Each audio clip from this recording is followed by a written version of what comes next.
ancestor, kind of like a form of ethnicity shopping. And if they find an ancestor from 300 or 400 years ago, they think they're entitled to claim a native identity. Sometimes they use those ancestry or DNA services, like desperately looking for some degree of ancestry. And if they can't find it, then they simply make it up or claim to have been adopted as an adult into a community. But even those that end up getting a report saying that they're X percentage Native American, that means absolutely nothing. Mi'kmaq, Mohawk, Navajo, and Cherokee are nations. We are legal, political, cultural peoples with kinship ties in specific territories. We are not biological races for whom you can measure blood quantum. That science was debunked a long time ago. Hello, hello, hello. Good evening, and thank you for joining us here in Conversations with Taz for Get Into It with Taz and Chris. We're back. Yeah, we're back. Yeah. Okay. Tonight is going to truly be a potpourri, so we're going to take it from, like, I guess... That's what Ginger Night is, potpourris. Yeah, the most stressful of the topics or the heaviest of the topics, and we're going to get lighter as we go down, if that makes sense. Excuse me, y'all. I got a little bit of medicine here because allergies are kicking my butt today. Okay, might as well kick the night off with Marjorie Taylor Greene because why not? She wants to be first in something. Let her be first in the night. Looking like a box of rocks to start things off. You gotta start somewhere. Well, in case you missed it, Marjorie Taylor Greene had gotten up on a stage a couple days ago, and this is what she had to say. I'll save my commentary for the end. We should be the party that defends our border. We should be the party that reins in the out-of-control spending, has a balanced budget, reduces the debt. We should be the party that stops the woke agenda, gets out the equity and the inclusion. And I believe that's what the Republican Party can be. I believe it with all my heart. We have to have 218 Republicans agree to pass the bill. And you know how hard that is? But we need more Republicans. We need more Republicans in the House that want to put America first and care desperately to stop the radical left and their woke disgusting agenda, not only for our children, but to stop globalism. A lot to say here, but I won't make it too long. 1, talk much. And before all of the Trump trolls are like, what about Biden? Yeah, Biden has messed some stuff up, but not at that rate. Trump consistently fails during his speeches as well, but y'all want to criticize Biden. That's so weird. Anyway, I digress. She really said the quiet parts out loud. She wants to get rid of diversity and inclusion, guys. But yes, that's basically her admitting she can't get her own party to agree with her. I wonder why. Couldn't have anything to do with the extremist rhetoric, right? Now, there were quite a few buzzwords in that video, and I will issue the same challenge that I do every time to the Trumpers. Define woke, and then define why that's bad. And if you could also tell me why diversity and inclusion is bad, that would be great. And by now, we all know what globalism is a dog whistle for, right? It always tickles me when I see women say they want to get rid of diversity, equity, and inclusion, because I'm like, that would eliminate you from the position that you're currently in. And I'm getting to wonder, do conservatives know what words mean? Remember, they're putting things out there that, and we've seen a lot of videos of their base, and they're quite hilarious. That's why I promote, knowledge from school. But we see how they use certain words to represent something they're supposed to dislike without actually knowing what it means. So when you ask somebody the word woke, they identify it as that's something I'm supposed to not like. Mm-hmm. And yet they don't fully know because they're running on the whole Trump blueprint of you just tell me how to think and I'm going to run with it regardless what it really means. So, I mean, they're all going to run on putting things out there for people to just dislike. Yeah, they remind me of a bunch of toddlers, because when like kids are small and you just Mhm. tell them no, like don't touch that, don't go there, but you don't Right. really take time to explain it to them. So they're Right. like, okay, I know I'm not supposed to go over there, but I don't know why I'm not supposed to go over Mhm. there. That's them. Yeah, well, you get a kid going in the kitchen, don't touch the oven, it's hot. There's something in there. And they're curious, like, I'm curious, let me go touch it. Oh, I touched it, it's hot. As someone who wanted to find out if that was true or not. So, But she's yeah. upset that her party that she Mhm. chose to align herself with won't come together and agree on her with all of her, like, Well, she still controls Kevin. yeah, but the bills that every time she presents something on the floor, I had to give up anytime she would step to the mic, Yeah. because the things that she presents is just so asinine. And I know Yeah. the average person does not, sit and watch all the congressional hearings and all the processes, Right. the manner of which I Right. do. Okay, I have some weird interests. I get that, Mhm. but But it's still, bad she when aligns with the Q. She aligns with the Q. because I'm just like, ma'am, what? But I will say the most exciting thing she did, she finally stopped having fist fights with Lauren Boebert in the bathroom. Now they're fighting on the House floor. Yeah, they were trying to see who could get more dollars around the poll, but yeah. And before anybody goes, oh my God, they're destroying the house. This has never happened before. Y'all need to take a look Yeah. at 1800s.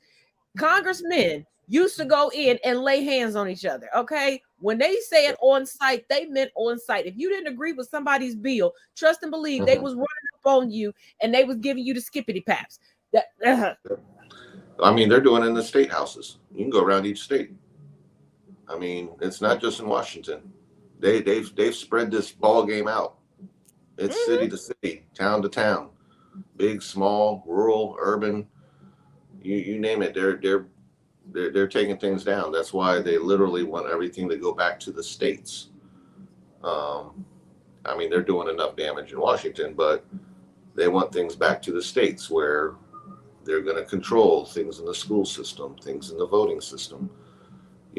That's how they take it from the ground, from the base up, because they know overall they don't stand for the majority of people's what they want, because people don't want things taken away. We want things added to help, and that means help for everybody. So when you take that away and try to claim that it's because of overspending, they've always overspent.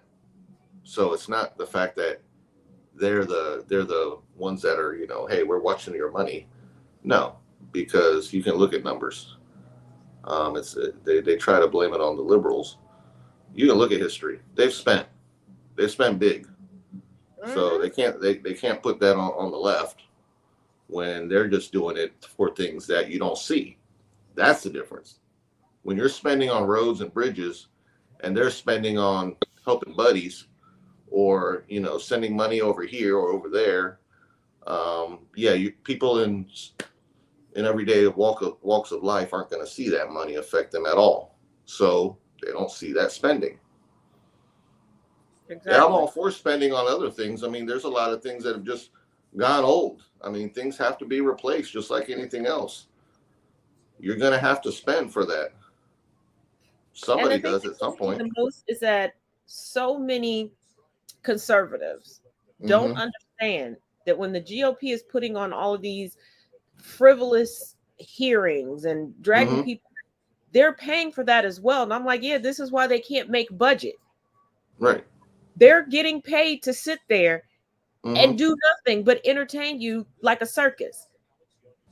But they'll reap the rewards if they're getting money in their state for their own bridges and go on like Joe called out Tuberville about, I'll see you at the groundbreaking, when he was talking about broadband and, the people need this, and yet every single one of them voted against. Mm-hmm.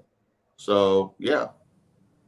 Now, the main man of the GOP, Drumpf, the orange one himself, Now we know ever since the FBI executed their warrant on Mar-a-Lago, he's been, I didn't have him. I had the right to have him. We know how his story is. He has a brand new cover story. Now, they're saying that CNN leaked the audio, but I recall hearing the audio previously because I think there was like a snippet I played on the show previously. So I don't know why this is such a windfall. We knew that he told somebody. We knew that it was out there. And I'm still a firm believer that it was the Trump side that leaked it because Jack Smith has no reason to. But you're not going to believe this latest cover story.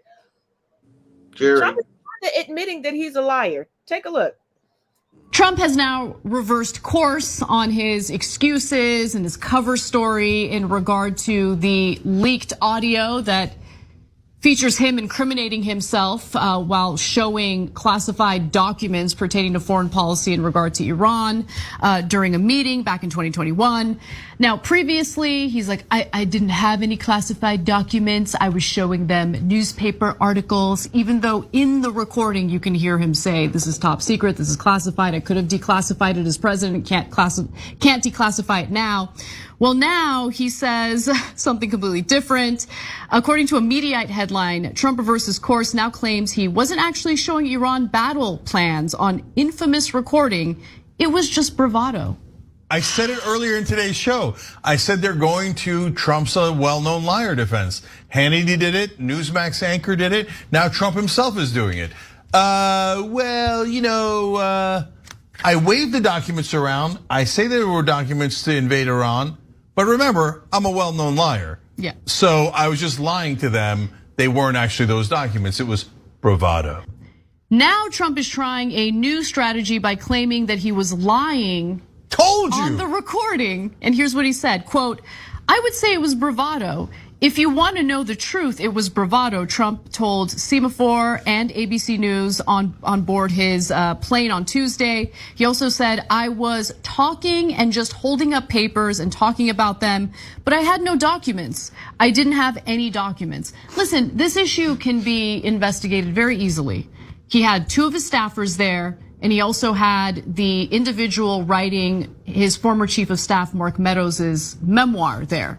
So investigators, prosecutors should question them and ask exactly what they saw and what the document looked like. Besides which, I'm not entertaining it. He never said that they weren't the actual documents before. He's only saying it because he's now caught in a corner. A hashtag Cenk was right, literally said it earlier in the show.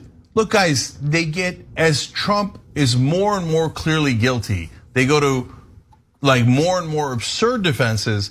But they're going to absurd defenses because they're believable. Why are they believable? Because everybody knows Trump's a liar.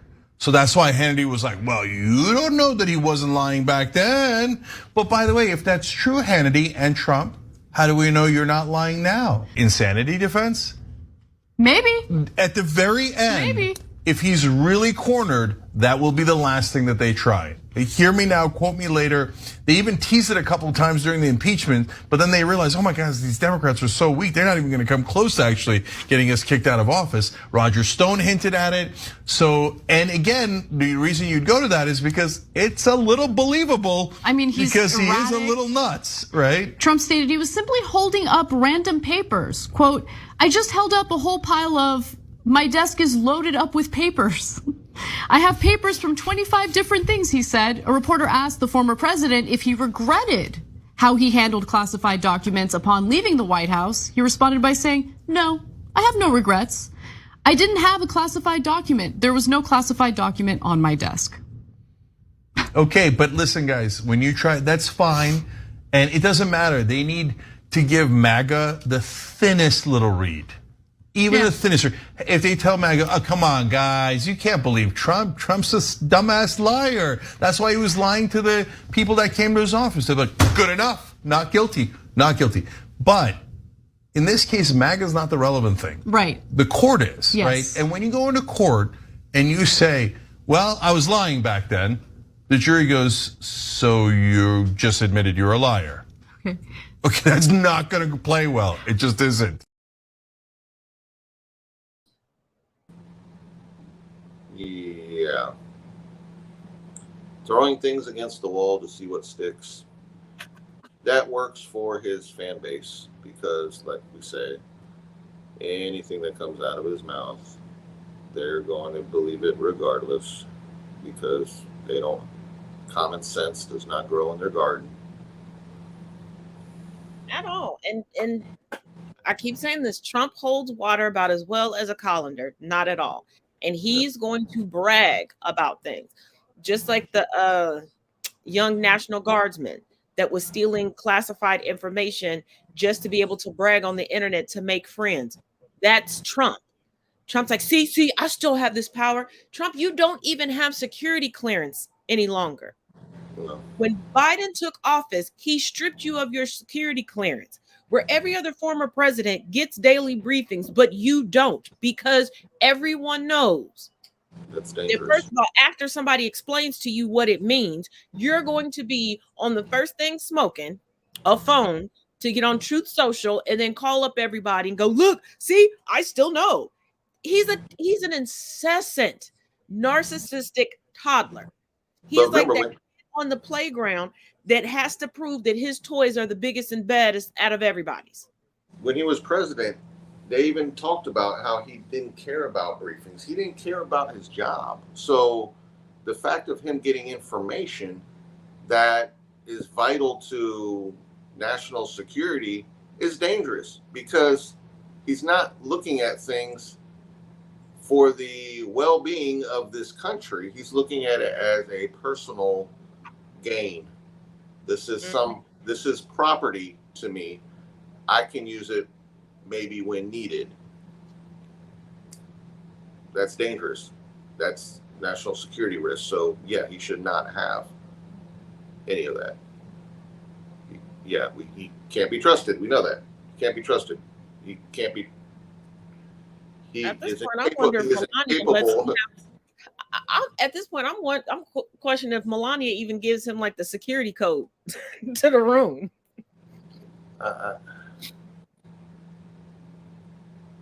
Yeah, this is like Trump U. Yeah. I mean, it's just a maneuver, a deal, something that can be gained out of a loss. Yeah, and there's a lot of people that still, even those that supported him and maybe had now semi come around, nobody ever looked past Trump before The Apprentice. Trump's been this way. Young Trump, old Trump. He's been this way. Doesn't take a lot to Google some of this. But this is who he is. This is he runs his blueprint the same, whether it's a business deal or the White House or post White House. It's all personal gain. He will throw his kids under the bus for keeping himself out of trouble. It's personal gain. That's it. That's it. At the end of the day, it's all about him. It doesn't matter how loyal you are. You gave all your money to him to support. As soon as you say, you know what, I'm out of money. I don't feel like you've been using my money correctly. You're under the bus. Mm-hmm. That was all for nothing. He will not stand by your side. Even if you were for 10 years, that one moment where you got a light bulb turned on, you're under the bus. I mean, anyone can just look at Michael Cohen. I mean, that's just one example out of many. And I'm pretty sure he's about to throw Rudy under the bus because he's doing some talking. But then again, I don't know if Rudy's coherent. That's the one thing I want to know, if he's coherent. Well, he was coherent to proposition that young lady. Well, now we all know. Yeah. Now we all know the herring. The herring. Yeah. We all know about the Ocean Gate submersible that unfortunately imploded. Today, well, within the past 24 hours, I'm not exactly sure as to when exactly this happened. I've seen some places and some people say it was yesterday, some people say it was today, so I can't confirm. Start going up today. Yeah. but pieces have been retrieved. So let's take a look at that and we'll come on Large back. pieces. Yeah. So TMZ is reporting that they're starting to find bits and pieces of the submersible that had imploded a few days ago. It said the photos were taken on Wednesday at St. John's, Newfoundland, Canada, shows crew unloading pieces of the Titanic from the Horizon Arctic ship. It said it's tough to tell which items are which, but at least one of them appears to be the black landing gear from the base of the Titan. It says from here, it's likely investigators will take the recovery pieces for additional study in an effort to determine exactly how the catastrophic implosion occurred. It says, as reported, the Titan disappeared on Sunday, June 18th, about 2 hours after it started its mission to the wreckage of the Titanic. And you can see some of the images here, this crane, and then picking up bits and pieces of it from the ocean. That's so crazy. Now it says for days rescue crews scrambled to locate the vessel, but on June 22nd, officials announced that they had found pieces of the Titan on the floor just 1,600 feet from the bow of the Titanic. Yeah, that is so crazy. I'm glad that they were able to find it, at least bits and pieces to give the family some kind of like answers, but man, that's wild.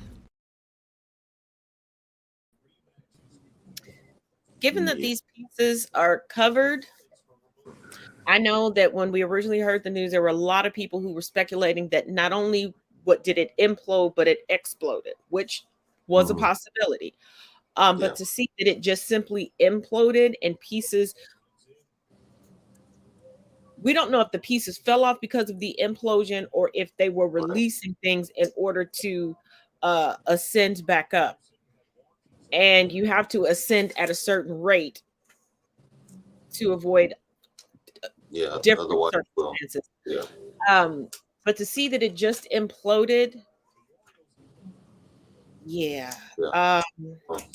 I would not want to be on that team. That is the one part of science and investigation. But when you're trying to pressure proof any vessel, I mean, we're talking depths that are at least twice as deep as any submarine would go. I mean, they only go half of where the Titanic, and they show charts of how deep things are as far as where certain vessels go as far as depth and where that pressure builds, and the slightest crack once you get to certain depths is catastrophic. When you're in international waters and they're not really regulating a whole lot, there's loopholes in those international waters, and that gives room for things like a Tesla tank to basically take advantage, make a bunch of money, put a bunch of people that are throwing red flags and caution at the wind to tell you no, and you're looking at this price tag that you're charging people and saying, yeah, we're going down, and it's a crapshoot. You don't know what's going to happen because at those depths, nobody is used to going at those depths, and you are kind of winging it when you're talking about a tank with one porthole. That, like I said, the slightest error in the construction, it's like the space shuttle. You know, any error in a heat shield, catastrophic. It's tragic. I know we brought up things that are other newsworthy things that haven't gotten as much attention as the tank, but when it comes to things like that, going down there to see the Titanic, even when they were making even when they've taken dives down to investigate the wreckage, it's never been a manned mission. They've always sent down remote robots down there to remote control them as they go around. This wasn't, a glass bottom container where, hey, let's go down and visit the Titanic. People don't realize how deep that is and how much pressure builds as you get deeper. It's over twice the depth of the Grand Canyon. So He's like, I won't even get on a glass bottom boat. yeah. I'm not getting on a glass bottom boat, let alone that. But season 2 of Billionaires Do Stupid Shit is already underway, because for a measly $450,000, you can take a commercial flight about space. Yeah. Right. Why can't they look? Billionaires, just do like the rest of us. You want to hear your heart pound? You want your stomach to drop? Get on a roller coaster. Get on a roller coaster. Or hand us your debit cards and your credit cards, and we give you $20, and you try to put a meal together in Walmart. Trust me, you will get everything that you're looking for. Oh, I'm sure they're selling tickets to go see those space lasers that are causing wildfires in the forest. So, and while billionaires are doing that, let's take a look at what their stepchildren are doing, or at least one particular stepson, because he is the tragedy that just keeps on giving. And somebody needs to find his receipt so he can be returned. Take a look. The stepson of the billionaire who chartered this sub has been posting to social media. So this is his stepson. Hamish, my stepdad, is lost in a submarine. Thoughts and prayers that the rescue mission will be successful. Yeah, it's fine. Right? Right. Then he continues. He's at the Blink-182 concert, looking like he's having a good time. He's throwing up smiles. He's got his fly sneakers on. Matches his shirt. He goes, "This might be distasteful being here, but my family would want me to be at the Blink-182 show, as it's my favorite band and music helps in difficult times." It's a little distasteful, but at this point, it's still like, okay, maybe. Just don't post the photo. Right. He continues. He's tweeting at Travis Barker. Times are very sad right now, but I decided to come back to the Blink concert because it's always cheered me up since the Pop Disaster tour. So now at this point, he's trying to use his missing stepdad for clout a little bit. This is pretty. I'm like, Tom, I'm back at the Blink show tonight to comfort me in this time of tragedy. Thanks for the love. It continues. I went to Blink 182 last night. Not sorry. This band has always helped me through difficult times. Clearly, this band lives for the Blink. Okay, so that would be funny if that's where it ended, but it didn't end there. He's also been cruising on Fans Girls. Oh, shit. No. This girl said, "Can I DM you pics like this?" "You are perfect," he says. "Please keep my family in your prayers." 1 hour later. Dude, can you not jerk off for just like a few days while your stepdad is dying or dead? It's so funny that he's not dead. He's like actively dying. Like his stepdad, yeah, exactly, is dying. This guy just posted a meme about it being funny. Right. And then she responded, "Not my stalker going viral on here for having a billionaire stepdad. Do not understand how this guy keeps fucking popping up. He shouldn't even be out of prison." Yeah, so I see this and I'm like, wait, what is happening? Then the girl who's accused him of stalking her says, "Right, that took so much effort just to get him sentenced. It almost makes sense now as to why it was so easy for him to sue his way out." Literally this, though. Def had charges prior to my situation with him. Posted his own prison ID online to try to intimidate people online. Oh, dude, it's his arrest anniversary. He was arrested on June 21st, 2018. Congrats, bro. Wow. What a weird coincidence. That's so weird. That's so special. It's a birthday. Happy arrest day, buddy. Happy arrest day.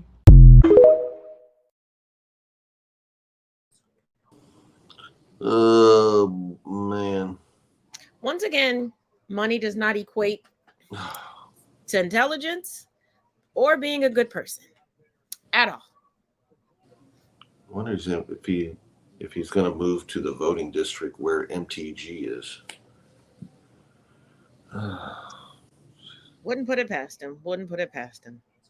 We're going to take a pause for the cause. And after this month's ad, there will be 2 videos, short videos that will play back to back.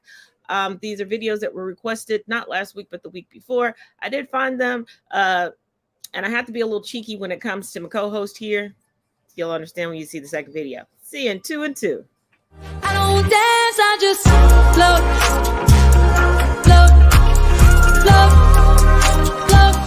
I don't dance, I just float.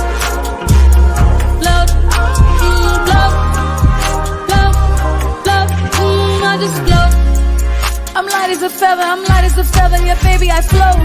It's hard to look at my resume and not find a reason to toast. She throwing that thing in a circle, making it viral, I might just elope. Say, look. Then fastballs. That is blitz to right center field. Off the top of the wall. De La Cruz storms up to second base. He nearly had a home run by inches. Pitch. First pitch in the air to right. Acuna back at the wall. Check swing on 2-0. Ooh, that's where that fence would have come in handy. There you go. He just hit one of his teammates. Let's see who's it get. That was the end of it. Ooh. Oh, maybe on the hop. Oh, no. It looks like Clark Schmidt's grabbed the glove now. He's not playing around. Got masks. Sevy's got the mask on.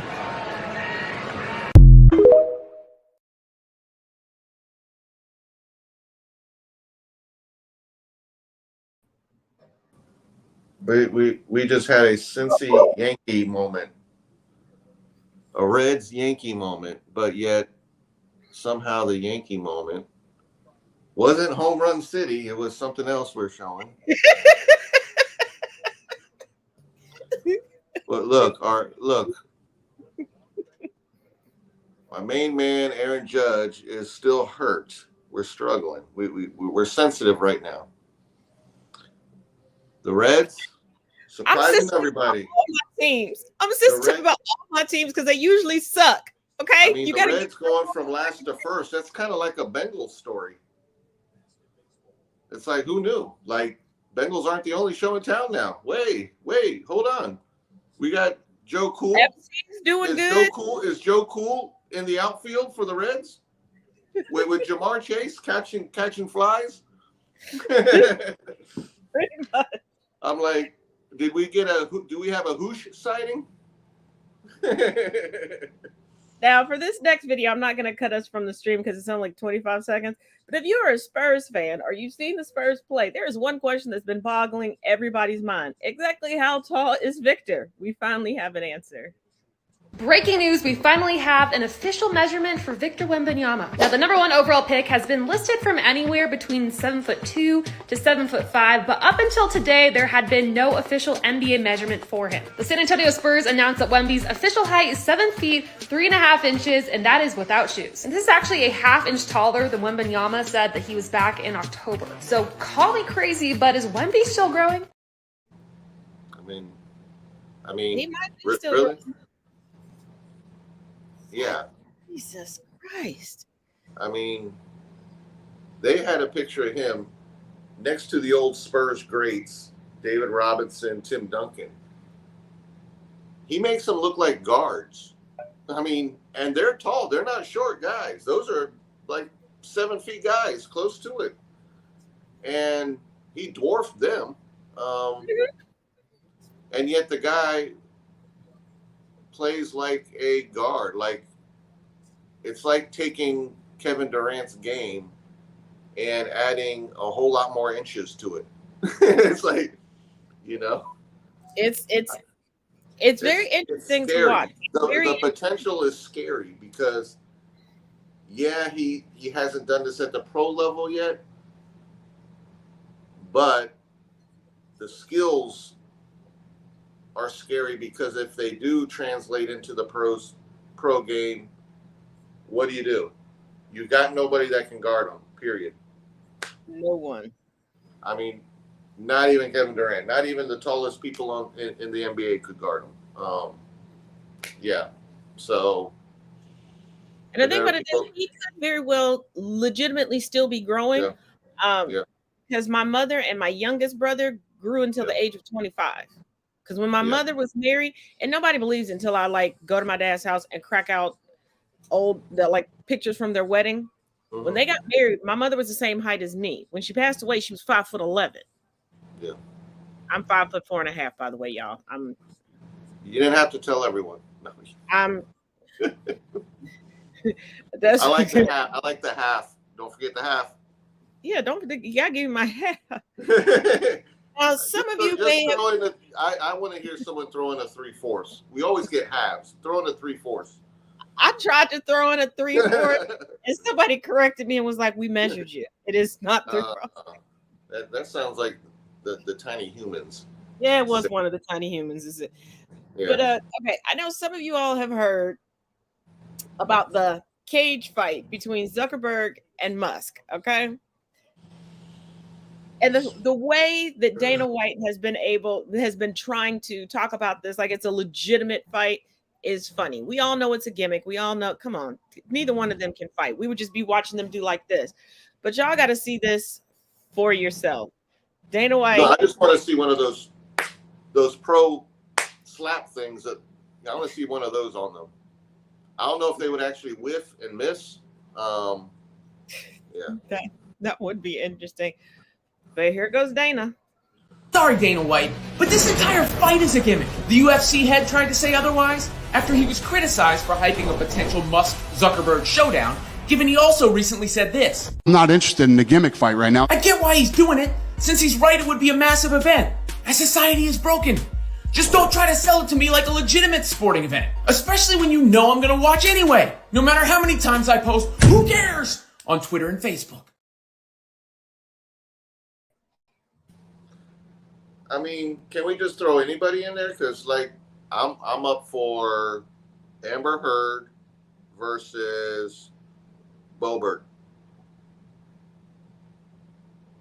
I'm up for, let's get a temporary work release for Elizabeth Holmes versus Anna Delvey. Yeah. Although I think Anna would take that one. Yeah, and she'd probably look better doing it. She'd be dressed up. she's a little scrappy.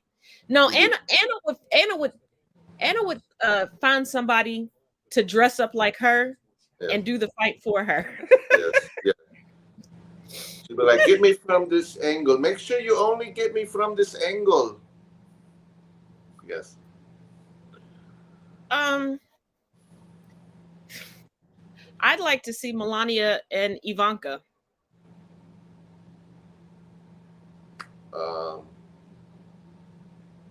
Okay. And I'd like to see DeSantis and Trump. Somehow I think Don wouldn't cheer for Melania because it's Pride's daughter, even though they haven't always been lately. Well, word on the street that while he was in the White House, he was discussing Ivanka's body so much and what it would be like to have sex with her so much that people had to remind him, like, that's your daughter and that's not appropriate anyway. And this isn't the first time he's been talking about his daughter. He's been doing that since she was young. Should we be surprised that he's disturbing? No. We all remember the whole Epstein circle. Because I still remember the interview he did right after Marla Maples gave birth to Tiffany Trump. And he's like, yeah, we have to see if she gets like her mom. I was like, y'all aired that? Like all of the people who looked at this before it made it to the y'all. Nobody. No. Thank goodness we get the good stuff from Mary Trump. Where would we be without certain memes and stuff? Exactly.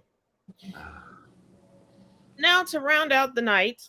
With more Reds? Oh, so you're going to bring out more Reds videos.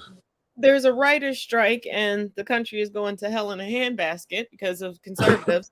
Let's check out these are movie suggestions. This video was sent to me for Amazon Prime. So we'll take a look and then we'll come back and give you some additional suggestions.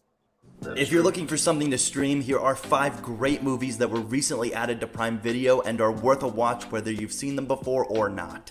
At 5, there's Creed. If you ask me, this is the best thing to happen to the Rocky franchise since Rocky 1. It's a near-perfect boxing drama with invigorating direction from Ryan Coogler, knockout performances from Michael B. Jordan and Sylvester Stallone, and well-shot, energetic sequences in the ring.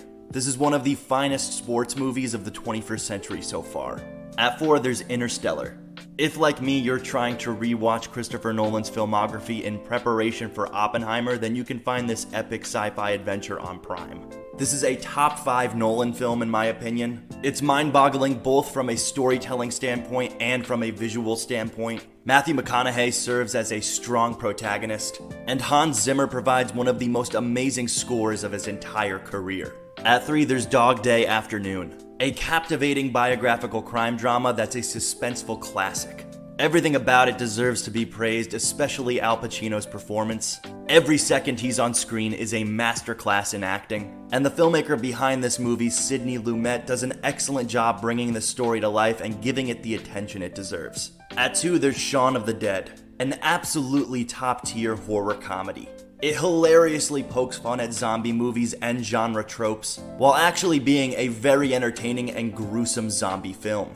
No matter how many times I put it on, it always cracks me up, particularly when it comes to its visual humor. It's also the first film in an anthology trilogy from Edgar Wright called the Cornetto Trilogy, and the other 2 films in the trilogy, Hot Fuzz and The World's End, are available on Prime Video as well. And at number 1, I have Arrival. This is a very important piece of cinema to me. I think it's a masterpiece of science fiction, and it's one of my all-time favorite movies, period. I could talk about this movie forever. It's what solidified Denis Villeneuve as one of my go-to contemporary filmmakers. I found its narrative and themes surrounding communication to be thought-provoking and emotionally moving. I love its subversion of the alien invasion premise. The cinematography is out of this world. And lastly, I have to give props to Amy Adams for her incredible work in the starring role. The fact that she never got an Oscar nomination for her performance in this movie has never sat right with me. And it never will. I choose the sci-fis. Yeah, I am a sucker for some sci-fi. I have no problem with Creed, but love Interstellar. Seen it so many times. Visually, it's awesome. Pulls from a lot of geeky space stuff that's out there in the science world. And then there's Arrival. I know that one. I must admit, I've never seen Arrival. I know, shocking. Arrival is, when people think of sci-fi, they always tend to turn to, it's got to be some in space fighting, Star Wars, Star Trek, something. Sci-fi can be a lot of things. I mean, sci-fi can go into the AI world, a lot of things. This is just happens to be not about aliens coming to take over. This is deeper than that. And it's very much a slow burn, which people going into thinking there's aliens in space, and they're going to come out of there thinking, man, why was it so slow? Where was all the action? Sci-fi doesn't have to involve a lot of action to be good sci-fi. Exactly. I know many movies that are really good sci-fi movies that are, for the average person, slow, because they're more character-based. They're more about the environment. They're about what the goal of the storyline is. I mean, for example, there's a movie out there called Vesper. Vesper is a slow burn sci-fi, but very character-driven, very story-driven. I loved it. But for a lot of people, they come out of there like, I thought it would be more. I thought there'd be some action. There's moments of action, but yeah, that's under the circumstances. So I tend to be drawn by sci-fi a lot of times because I appreciate the filmmakers when they do it right. There's bad sci-fi out there. But yeah, some of those were good on the list. But like I said, when it comes to current watching, what have you been looking at? For me, I've been looking at The Bear. I know I didn't realize how many Bear watchers there were out there, but The Bear, because season 1 was kind of like a sleeper and it kind of fell into my lap. It wasn't even suggested to me. I just happened to be going through Hulu and I saw this show called The Bear, and I kind of read a synopsis on it, went in, saw some reviews and said, let me give this thing a try. It looked like it might be kind of cool. It's kind of a foodie based character-driven show, and with some comedy in there. And it's got always a good cast, not all well-known actors, actresses, which good by me. Let's introduce some of the new talent out there. Yeah. And I was pleasantly surprised by season 1. So when season 2 came out, I was all of a sudden looking around like, this is the biggest, release in FX and Hulu, history. And for, and I'm thinking, there's that many bear watchers? Because I really didn't know it had grown to that amount of that fan base had grown that much. And I think a lot of it was word of mouth, because anything that goes from one of these other services into, whether it's Hulu or Max or Apple or whatever it is, it's going to blow up if it gets enough promotion, because those are the top services. So The Bear was good for me. Leverage Redemption, which is a show on Prime. Yeah. And I stumbled across a Katie Holmes movie, and her character is something I personally haven't seen her play before. She's a killing vigilante called Miss Meadows. What? So Katie Holmes? Yeah. I thought you're talking about Elizabeth Holmes. Because I was just like, in the movie, she's not going to be the vigilante 2 minutes in. Yep, yeah, she I mean, she's done some other stuff. Like I said, that a lot of people don't. One that comes to mind for a Katie Holmes, and this is a little bit older, not too old, but a little bit older, is a movie called The Gift. It's one that has a mean Keanu Reeves in it, a bad boy, Keanu Reeves. It's got some difference for some of these actors. I enjoyed it. It's a little different slice, but good cast. I mean, like all-star cast. Kate Blanchett, Katie Holmes. You got some of the names I'm trying to remember, but what's his name? Ribisi. If you don't know The Gift, that's another one to look up. It's under the Katie Holmes set. She's not the main character, but she's in there. There's some good gems out there that people don't know. But when it comes to streaming, another one I found that was from Prime. So we have Kate Blanchett, Katie Holmes. It's from 2000. Keanu Reeves, Hilary Swank. Yes. Giovanni Ribisi. Yes. Greg Kinnear, Gary Colt. Jesus. I forgot all of them were in the The Gift was a sleeper that not a lot of people know about. I was good with it. It's a mystery. It's a thriller. It's a almost like a solve it. It's a whodunit almost, but it involves a little different twist based on the Blanchett character, because she uses cards. She reads cards, and so there's a twist on everything. But well done. Liked it. If you don't know about it, check it out. That is the one movie where you will see Keanu Reeves play somebody that you'll be like, oh no, Keanu, no. But people don't like to see him in a bad role, but he's a bad boy in that movie. Bad boy. Yeah. Kind of like how people felt when Denzel did Training Day. Except not the same type of character, but Training Day with Denzel didn't really bother me. Denzel in the movie Fences bothered me. Yeah. Because for him to be so toxic and womanizing, I was like, and then he played the character so well, I started to side eye and like, bro, what you really doing at home? Yeah, but look at the variety of films he's done. I mean, he's done different characters. It just hasn't always been bad. He's dove into those characters. He's just one of those character actors that can dive into that. Yeah, because the whole time I was watching Fences, and I was like, dude, in this movie, you are married to the Viola Davis, and you do her like this. Come here, let me smack you. You know, she's the woman king. She is the woman king.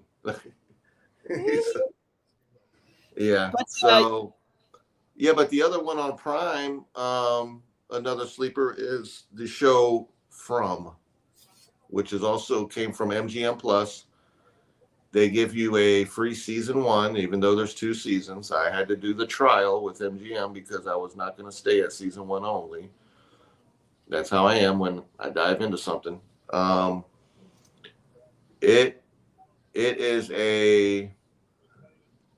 I know for some they're going to look at it as a straight horror show series.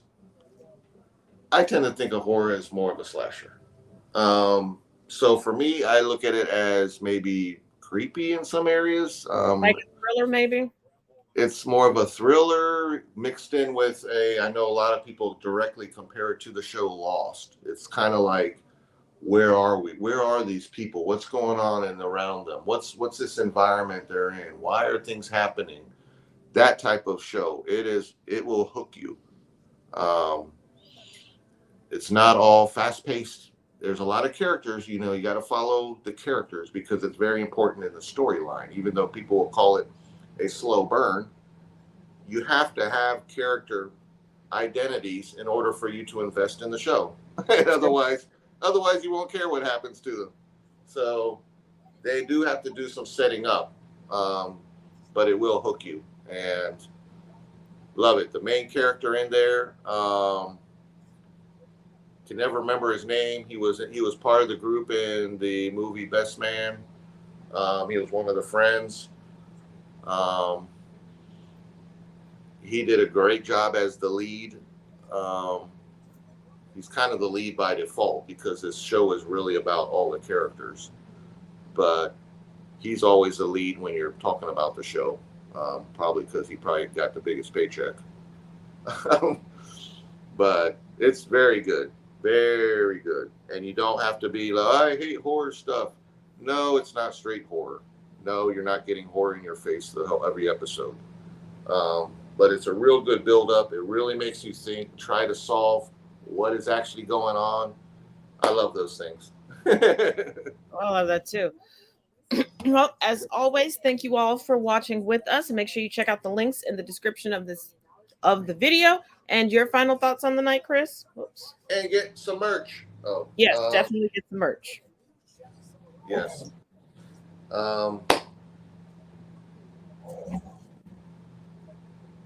Yeah, I've been out of it lately. Once again, there's actually, even though we're kind of feel like at times we're in a dry spell of things to watch, aside from the news, there's some good. I find sometimes in the down times we find some hidden gems, and there's good stuff. Like I said, by not a lot of well-known, highly promoted actors and shows that get all the funding to promote their stuff. Word of mouth sometimes will land you something that you'll be like, you know what? That show hit the spot. Yep. That's how I felt when I watched The Bear. Now, I know it's more popular now and all this and that, but it was a hidden gem for a long time because not a lot of people knew about it. I mean, I stumbled across it, but I would say get out there and find some of this good stuff. We got to continue supporting a lot of these lower level or lower funded level of funding productions. Because the more that gets out there, the more word of mouth makes these popular. We're going to be able to promote a lot of these new directors and producers and cast members and put them more into spotlight to do bigger and bigger projects. So get out there and find your gem on your streaming service. Yes, most definitely.